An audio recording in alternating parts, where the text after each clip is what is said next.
Welcome to Get Celebritized. I'm your host, Aurea McGarry, and forgive me for that little pause of just a moment ago. We were having a little technical issue. Hey, that's show business. Anyway, I am so glad to be here today with a very special guest, a national news journalist that I have met and gotten to know very well at our Emmy galas and our parties that we do here for our natas and our galas for the Emmy Awards, because he's very established in this industry and he's only 24 years old. So help me welcome the amazing, the incomparable Tyrik Wynn. He is an award-winning national news anchor. He has made history as the youngest talent at iHeartRadio Black Information Network at only 23 years old, which was just last year. He's the Atlanta Press Club Award of Excellence for Best Podcast. You know how I love a podcast. He has interviewed many celebrities, including, get ready for this, CeeLo, Ludacris, Michael Strahan, Patrick Holmes, and that's just to name a few. He has also covered the Super Bowl in New Orleans and many, many, many other events around Atlanta and around the country. So enough of me. Let's bring on Tyrik Wynn. Tyrik, get up here. Thank you so much. I appreciate it. Good to be here. Oh, it's so good to have you. You know, you and I have been bumping into each other for the last couple of years at the Emmy events that we do, the nomination parties, and we keep saying, you got to come on the show. And finally, today's the day. Had a couple of glitches in the beginning, but hey, that's showbiz, right? Oh, yeah. But we're here now, and I'm happy to be here. Wow. And I keep watching to make sure it's still recording. You know, I'm like, wait a minute. So anyway, but you are no stranger to recording, to being on TV, being a red carpet host, all of the things. So why don't you take a minute, Tyrik, to introduce yourself? You are young and vibrant and up and coming, but you've already had a lot of success. We're going to talk about that to help the viewers know. How do you achieve success? How do you get on the road to what we like to call here on Get Celebritized, how to earn more, live more, and give back more? Yeah, of course. Well, first of all, thanks for having me. Definitely a pleasure to be here. Happy to get celebritized. So this is great. Very excited about this. So yeah, I would say my journey started when I was 14 years old. And when I was 14, I wrote my first book. It was called Green is the Thing, Money Management for Kids. And it was a book to teach kids about financial literacy. Now, even though that had nothing to do with journalism and television, it actually, by me having that book, I was exposed to media because, you know, I was invited to do different show interviews like this and podcasts, and I was on set, different news stations and shows and stuff because they wanted to talk about the book. And then also in the midst of that, my mom and my aunt, they were starting their radio show as well. So just being exposed to these things and just started watching TV more. My parents was always watching the news every day. So just a combination of things. I was exposed to this industry and I was like, wow, like I want to do this. So I made up my mind at 16 that I did want to finally do this. So I started a YouTube channel and just went ahead and got started. And that is my advice. You don't have to have all the fancy equipment. You don't have to have the good, you know, the fancy cameras. And just the phone. Literally a cell phone, and it'll get you there. So that's what I did. Started my YouTube channel with that. I remember I started with a toy microphone I got from Wendy's in my kids' meal. I started with a Nikon camera with a flimsy tripod. I mean, you got to start somewhere. So if the pandemic taught us nothing, it's how you can literally take your cell phone and become a star. I mean, crazy. Yeah. So yeah, that's how I got started. So I would say that's my advice is to definitely just get started. You don't have to have all the answers up front. You don't have to have all the fancy stuff. If you have a dream, go ahead and get started with the resources that you have. And let me tell you, the number one resource we all have is, like you said, the cell phone. We can do so much on this device. We have to use it as a tool. We have to use it for good. Absolutely. And Tyrik, I'm so glad you mentioned that you wrote a book and then it kind of took you on to the next level. It's very similar to my story. You know, I started by writing the book, which then introduced me to all these cool people that gave me the idea to start the TV show that went on to win the Emmy, and it's my whole life. But I didn't know that when I started. Just had the idea, need to write the book. Had no idea where it was going to lead me. So I love that you said that. You started with something, project you felt called to do, and then a whole world opened up to you. So that's point number one. I really want people to take to heart. Start somewhere. And we're not talking about just being TV journalists and media and all that. Talk about if you want to be, marine biologist, if you want to be a photographer, if you want to be, an attorney, a writer, whatever your dream is, a professional athlete, whatever. You got to start somewhere, because that's how you put one foot in front of the other, and the Lord can bless you and bring other people. And because we don't know where the end is, but we have to start. Don't you agree? Of course. Yeah, no, I agree 100%. And it's like and it's always find a way to get that experience too. Even if you are at a young age, I was at a young age. I was in my teens. Hey, you're still young. Let's just be clear. Yeah, I'm still 24. So me too. Yeah. Oh yeah. A few years older. Yeah, of course. Yeah, birthday in 2 months. I'll be 25. But yeah, I'm still, and I was starting at 14, 16. I was still a teenager. Yeah. So, I was kind of limited to getting experience. I wasn't in college, so I didn't have a choice at that time, I didn't have a choice or an option to do student media, didn't have an option to do internships and things of that nature. So it was, I was kind of limited, but I was determined to go ahead and start working and getting that experience. And then once you get into college and stuff, then you can really broaden that. You can, if you're interested in journalism, join your student media, your newspaper, news station, radio station, magazine. We had a lot of options. I went to Georgia State, by the way. Shout out to GSU. So we had a lot of options, a lot of great options. And, we were fortunate enough to cover some great stories, especially we had great people that always came on campus. Of course, Georgia State downtown Atlanta. So everything was happening, exactly. in the midst of a political season, pretty big political season that was when we were, I remember that was my first political race I covered, I believe was the first governor's race, when the first matchup between Abrams and Kemp. That was, okay. Yeah. So that was the first thing I had a chance to cover. Then sports wise, while I was in school, the Super Bowl came to town. So I was fortunate enough to have so many great experiences, and you got to take advantage of what you have. You do. So you did all that through the college had programs. You were able to do that? Because, we all know that, in media and what we're doing, you just can't show up and, get a media pass and interview people. So your college actually gave you this roadmap to say, here, you go out and do that. Is that how that worked? Yeah. So, well, actually, I just took some initiative. So what I did was I told them just what I wanted to cover. I said, this is what I want to cover.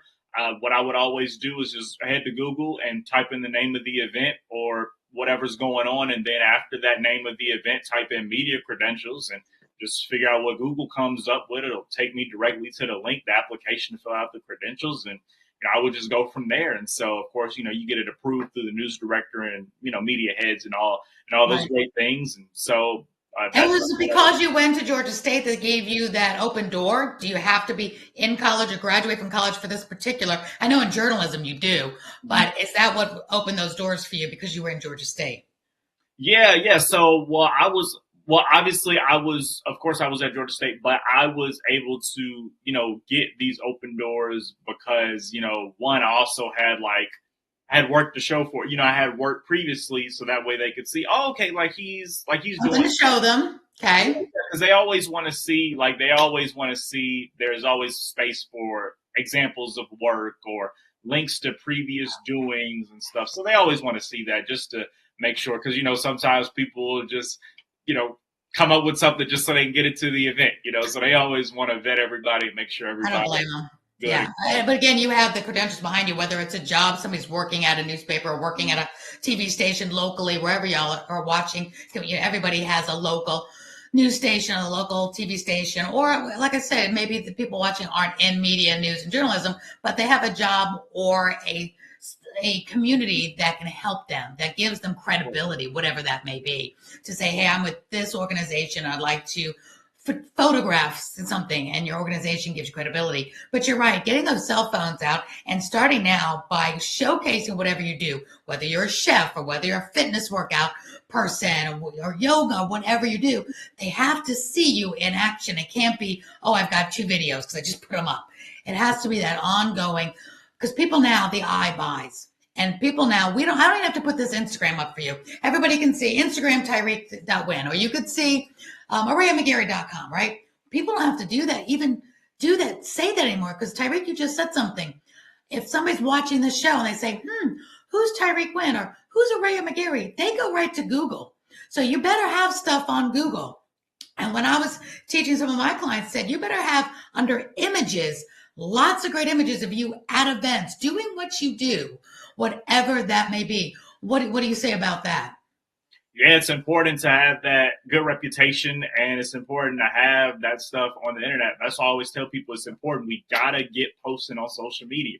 Even if you don't like it, we have to post, because this is where people are going to go. They're going to look at your social media. They're going to look at your website. Like you said, they're going to look at Google because they're going to want to know some things, right? Yeah. And so you have to have that good reputation and that good image out online, right?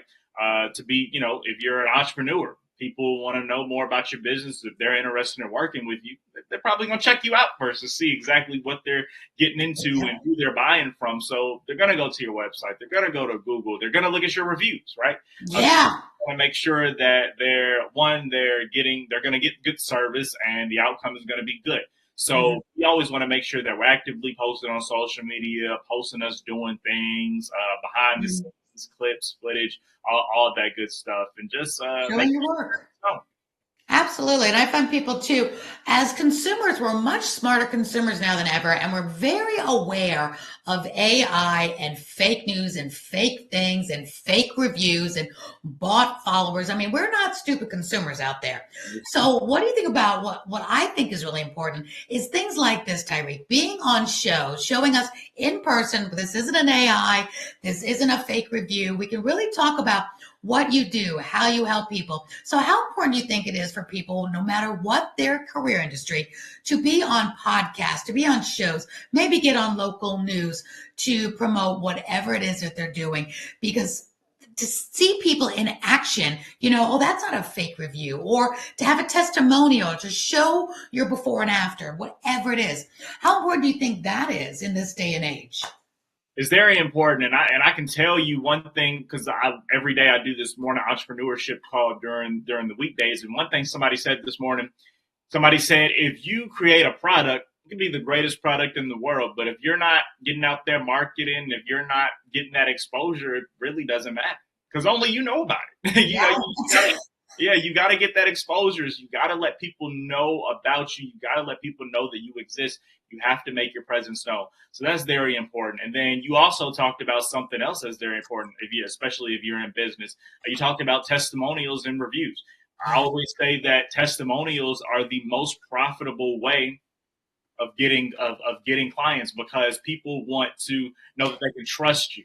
And if people see that other people have used your business, used your services, and they trust you, then they'll be more inclined to trust you as well. Especially when it comes to getting, and that could be a regular person, that could be a big time public figure, whatever the case may be.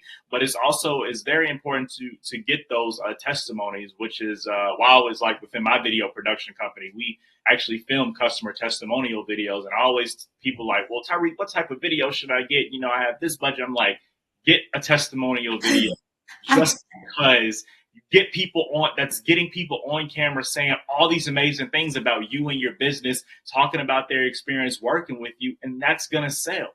Because we could talk about ourselves all day and talk about how great we are, but I mean, of course, we're gonna promote ourselves. Yeah, I'm terrible. Don't ever hire me.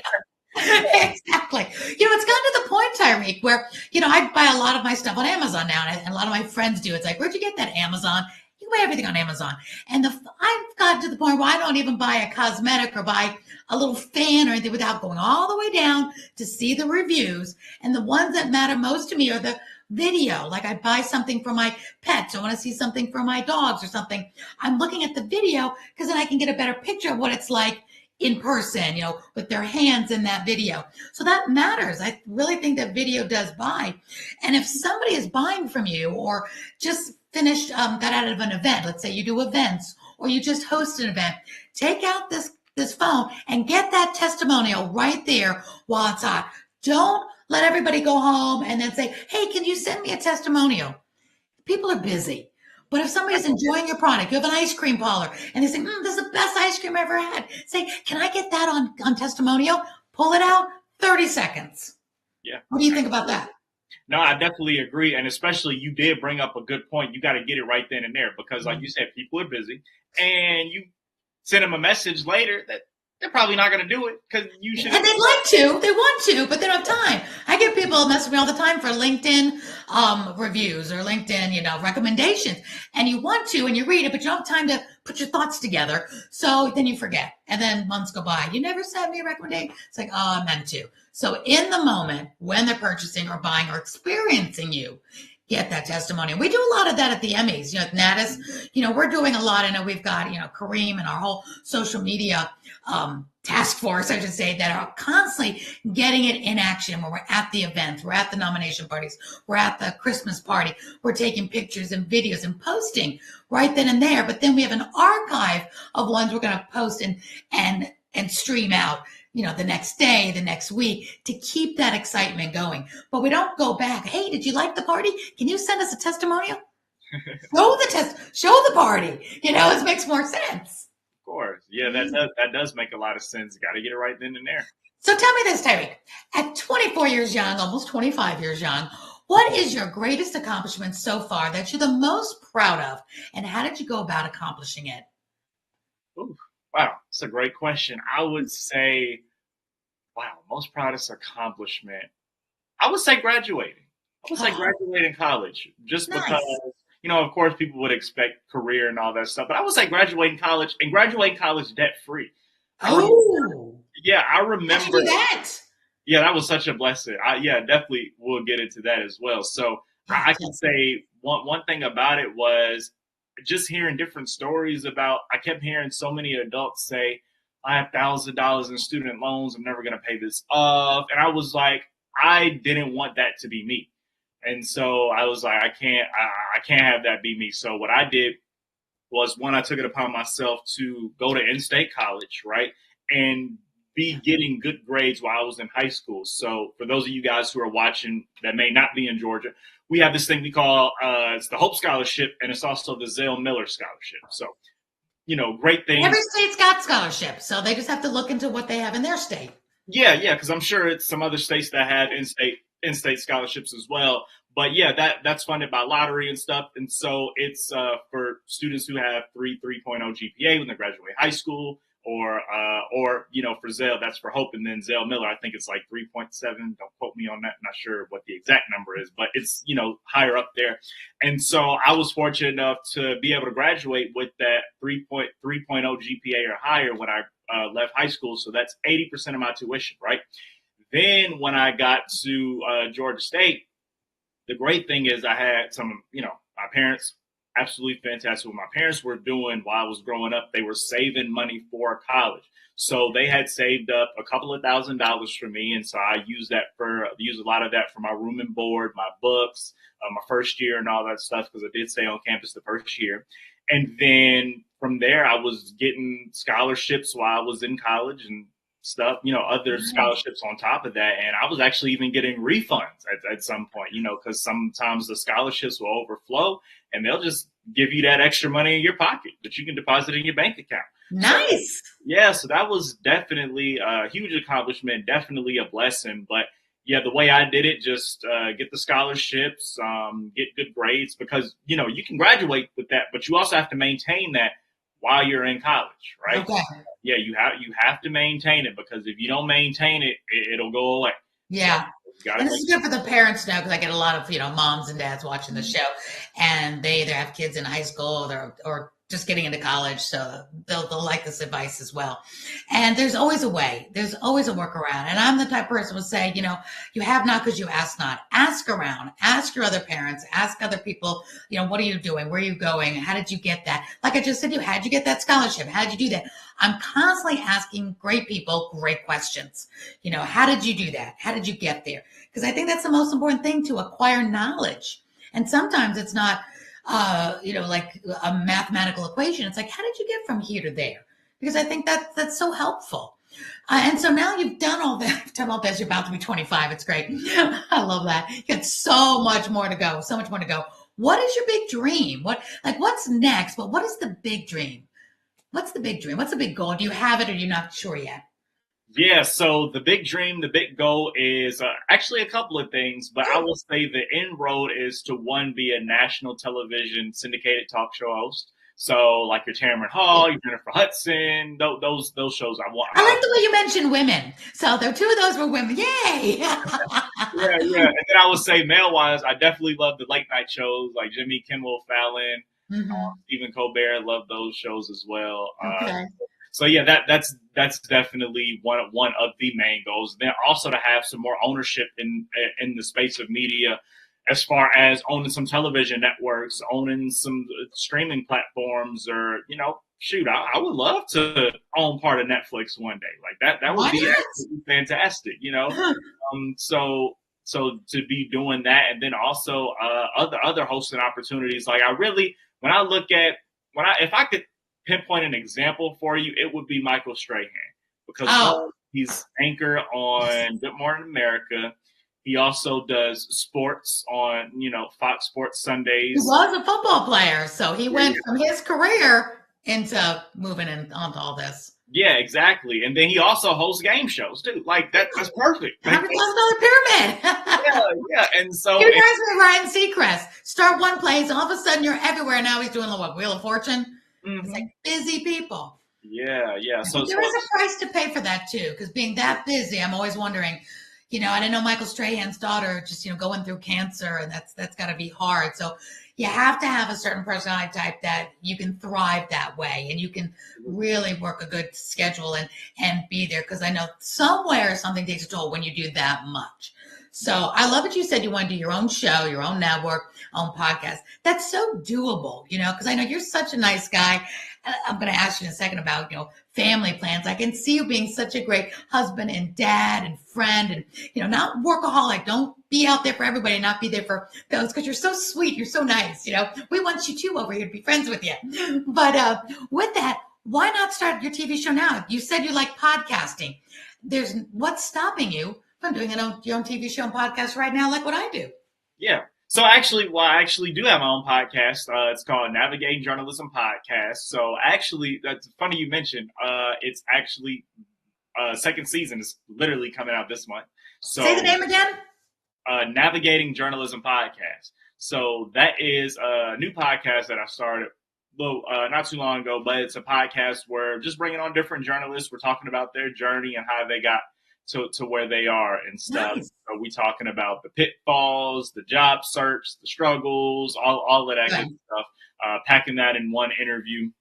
And so I have that podcast, and then of course I still do my show. It's been a while since I've done the show, just because I was at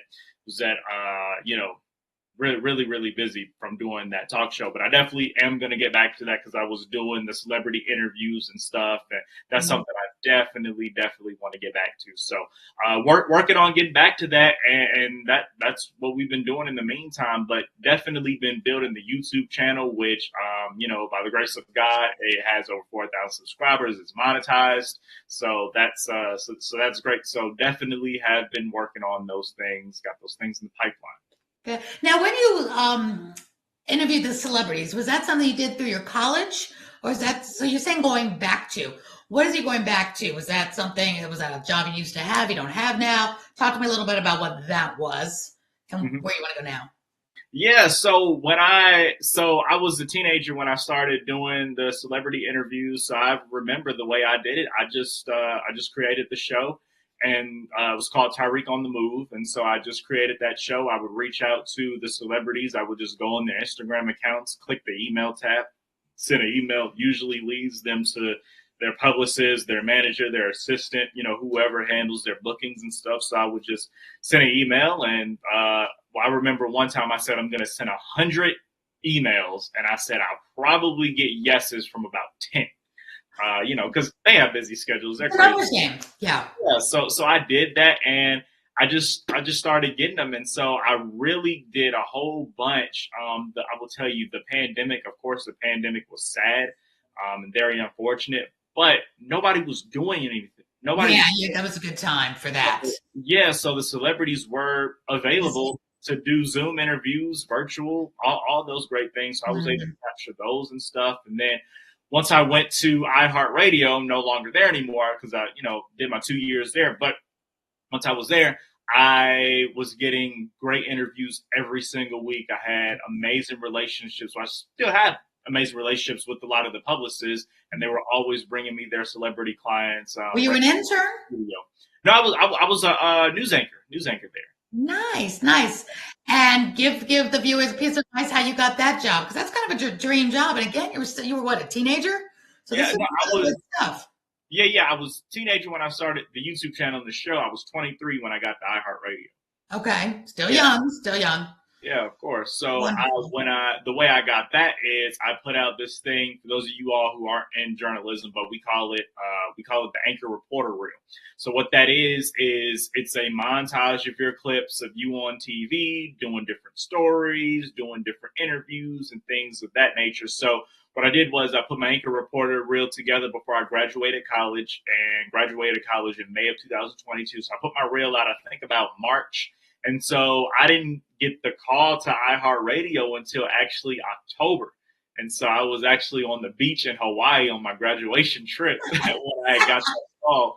And so the news director reached out and said, I saw your reel. I really like your work. I like the fact that you're young and you've done so many great stories and stuff. And he said the thing that really got him was when Senator Warnock, he was Reverend Warnock at the time, and I did an interview with him because he had just did a speech that sounded like, something might be coming next. He might be campaign. Like he didn't say that, but he said some clues, some context clues. And so I asked him after a speech, I said, hey, Senator Reverend Warnock, based on some things that you said, it sounds like you might be thinking about making a run for office.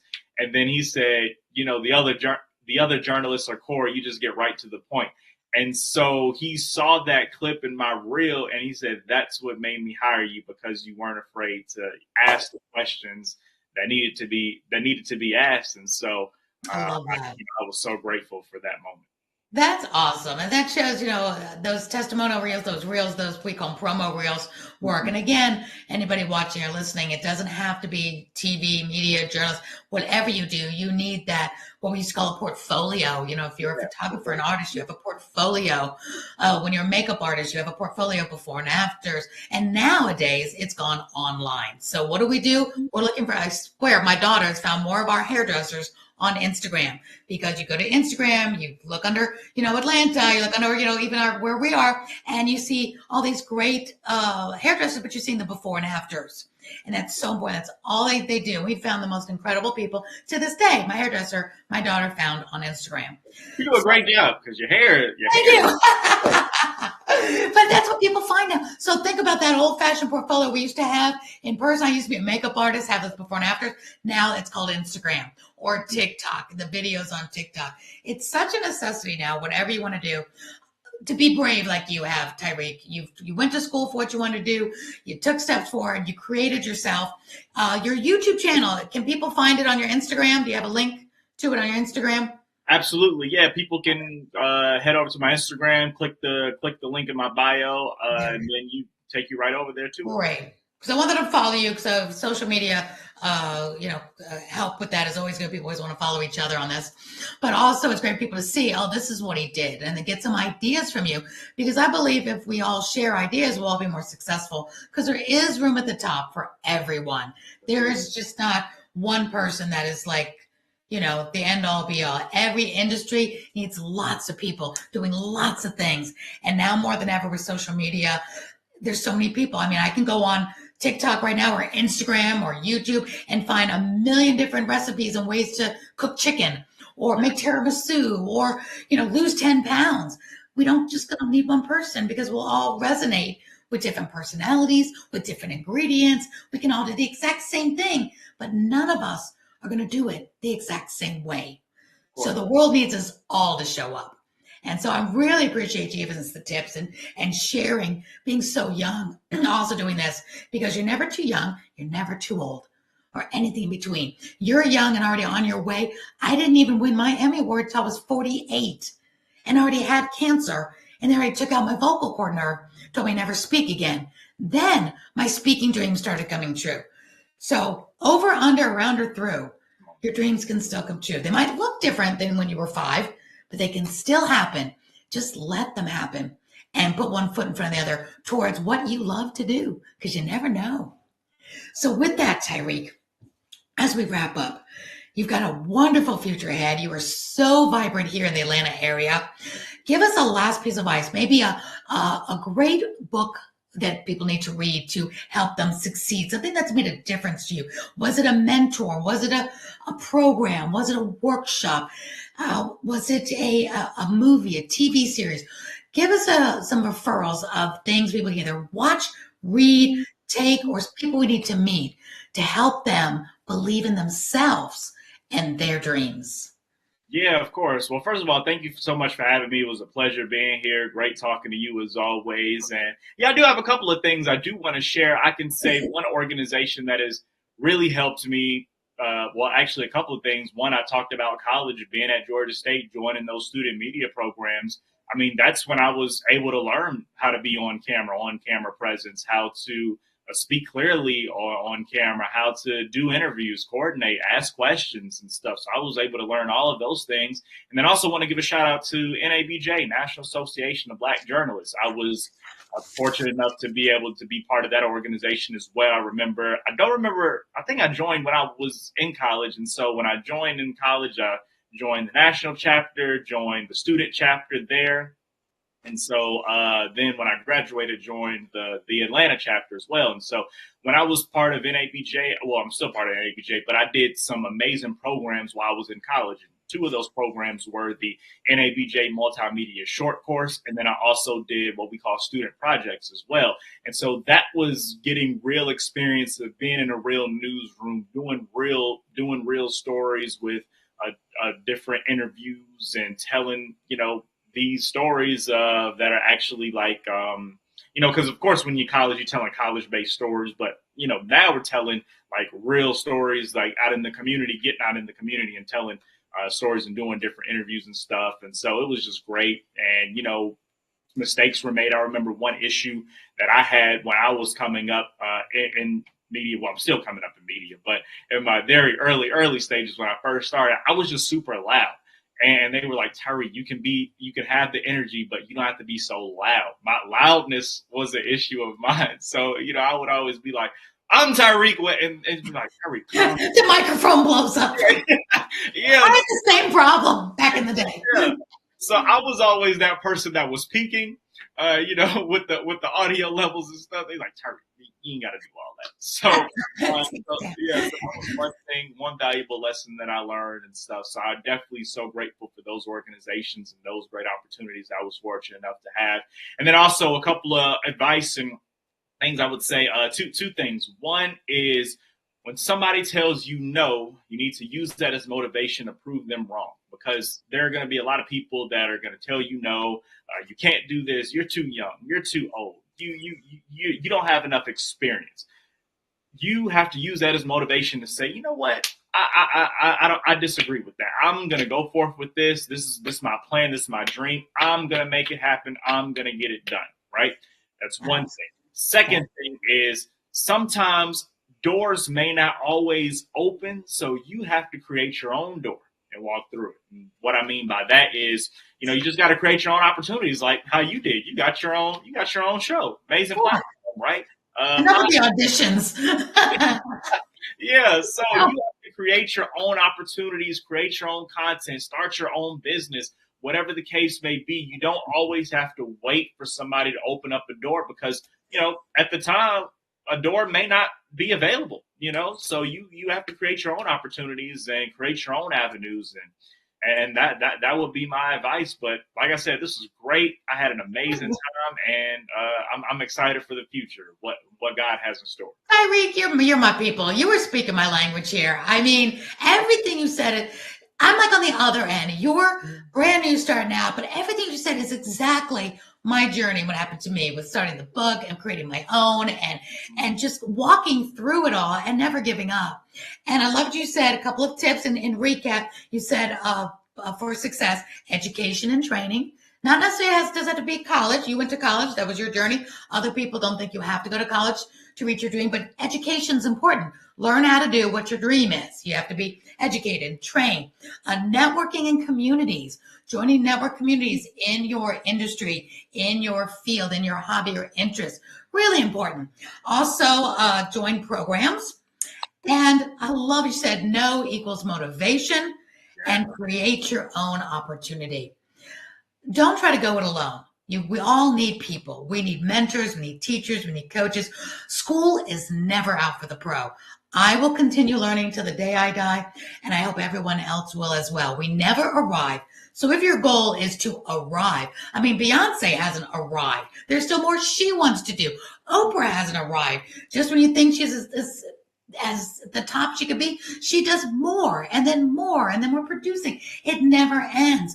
Your dreams always have to keep on going, and your help to others keep on growing, because the more successful we become, the more we can help others. Because my passion is charities and nonprofits, but there could be somebody right next door to you that needs a helping hand. And if you're successful in some way, shape, or form, you can help rise other people up as well. So I think it's really important. So my last couple of questions with that, I love that, is do you have a favorite book that you'd like to recommend to anyone? Oh, favorite book. Let me see. Favorite author. I would say I really like the book. We actually read this when I was in high school. I was doing Student Government Association. And one book that we read as a group it was called How to Win Friends and Influence People. Yes. That's a good book. That's a classic. Yes. Like, please read it. If you That's a classic. It literally just teaches you so many just fundamental things just of moving throughout life and having it. I'm surprised you read that in high school. That was one of our high school. I didn't read that until I was in my 30s. I was in sales. Yeah. Wow, that's great. Your high school had you read that? Yeah. So we were on Student Government Association. That was one of our assignments was to read that book, which it fit perfectly, and it was something that we definitely needed for sure. Have you ever read John Maxwell? Great leaders ask great questions. I've heard of that, but I need to read it. That one, because you're in journalism. That's a great one to read. It's about asking the right questions and great questions, listening, learning more than we were speaking, and throwing up on people. But it's really good. Great leaders ask great questions. Okay. It's John Maxwell. But here's an oldie but goodie I'll give to you. It's a little tiny paperback. You'll probably get it used for $1 on Amazon. But I promise you, it changes everybody's life that I tell to read it. Changed my life because it's so important as a leader. And I've given it to some people that weren't even good leaders, said, you need to read this book. And it's Mary Kay Ash on people management. And it's how praising people to success, where if you need to critique somebody, whether they're on your team, they're an employee, or you're a director. I know like Ron Howard is a really great director. He really brings out the best in his actors. That's why he's award-winning and so fun to work with. But you can't go into somebody, you need to fix this. And this even works for parents. Fix this, don't do this. No. She came up with this wonderful sandwiching. First, start by what you do well. You really did this really well. Great job. Here's what you can tweak or what needs you fixed, and then sandwich it with another piece of bread. That's another piece of praise. So Mary Kay Ash on people management, you can probably read it in 20 minutes, even less, but it's such an amazing way of life to always address anything you need to be changed with that praise first, fix or critique, and then praise again. So that's just something I love. And lastly, on that, who's one of your favorite celebrities and why? Ooh. Favorite celebrity? And why? Let me see. It would have to be Usher. Usher! We love Usher here in Atlanta. Why? Why Usher? Yeah, I would say Usher just because one, I grew up listening to his music, and he's my favorite artist, and I just like his vibe, and he's so smooth with it, So, I like to call myself smooth as well, and so I've actually met him before. He was great. He was kind. He was real nice.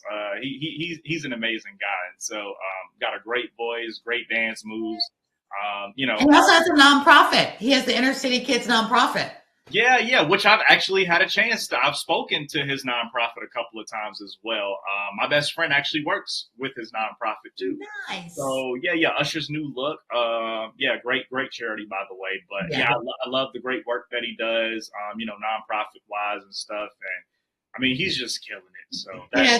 that is my guy right there. I love that. I love it. Everybody who's ever listening, watching that don't live in Atlanta. He was one of our own, and he does great work here. And tabloids and stuff. People hear so many bad things about so many people, but then when Usher, we run into Usher. My daughter sings with Usher's singing coach, Jan Smith, and Oh, Jan, yeah. yeah, Jan. My daughter's a singer, and with Justin Bieber's coach and all that. But these are like real people. We see them just like wherever you all live, who is listening and watching. You've got people, local celebrities that influence your life, but you've been able to see in person, and their good works as well. So tabloids aren't always right, as we all know. But yeah, I'm glad you said that. He's a good guy. We like him here in Atlanta area, and we've got so many of our local celebrities here, our news anchors and people in our Emmys. We just love. This is such a great town with great people. And I was brought up in New York City, and show business was doggy dog back then. We're talking the 80s and 90s, even the 70s. But now I find show business here, the movie industry, the TV industry, our newscasters, our Karen Greers and Fred Blankenship and George Estevez, all the great people, all so down to earth, so loving, really care about the communities. The memorial we're doing for Juvita Moore, for the run for brain cancer. Every time we turn around, our news, our journalists, our people at our Atlanta Press Club are doing something to help the community. And I love this area. I love this community. And we don't think of anybody here as celebrities. We think of our community, or they're our neighbors, our sisters and our brothers. And it just happens people like the Ushers and the other people that are from this area kind of fall into that as community. And we get to know them better. So thank you for saying that. I truly would love to meet Dolly Parton one day. She's so philanthropic. And I love her whole reading campaign and giving back to where she lived in Pigeon Forge. She promised she'd come back and do something great for her hometown, and she did. And she just seems real down to earth. And I hope one day if I do meet her, she really is that. So she's somebody that I'd love to meet. Yeah. Well, fun fact, I actually went to Dollywood for the first time last year. So I love Dollywood. We go often. We love that place. We love the spa. We get our massages at the spa. But she just seems like everybody's best friend, and always doing good work. And talk about a talent. So anyway, it's great. Well, Tyrik, thank you so much. I'm going to put your Instagram up one more time here. Everybody can follow you on Instagram, which will lead them to all the amazing things that you're doing, your YouTube channel. And feel free to Instagram message Tyrik. He is down to earth. He'll reach back out. He'll have his people reach out to your people. He's busy. He's important. Tyrik, thank you so much. I know that an Emmy is in your future. Don't stop. Keep on going. I know I'll see you at the gala this year, as always, because it wouldn't be the same without you being there. We'll have some fun and watch for us, because we'll do some social media and we'll be behind the scenes at the Emmys this year, because I know we're going to have a good time doing that. Tyrik, last words. Yeah, last words. Well, one, like I said before, thanks so much for having me. It was great. And yes, definitely claiming that Emmy in the future. I'm claiming it. I'm prophesying it. It's coming by the grace of God. So I definitely appreciate that. And guys, just keep going. Keep going. Keep striving for your dreams. Keep doing what you're doing, and continue to strive for greatness. Absolutely. And I can't wait to check out your show. Hey, we'll have to be on your show too and have some fun. And I know is your podcast on TV as well? Is it a YouTube? Yeah, it's on YouTube. Mm-hmm. Okay, great. So let's check that out. Tyrik, you're wonderful. Thank you. Everybody follow Tyrik. Give him some love. He's amazing. Thank you for being here to help people be inspired, give them hope, and especially at a young age now too. I love that. So people can learn how to earn more, live big, vivacious, juicy lives, and give back more, because you have more to give to others. So thank you, Tyrik. Thank you, everyone. This is Aurea McGarry saying goodbye from me and everyone here at Get Celebritized. Bye, Tyrik. Thank you.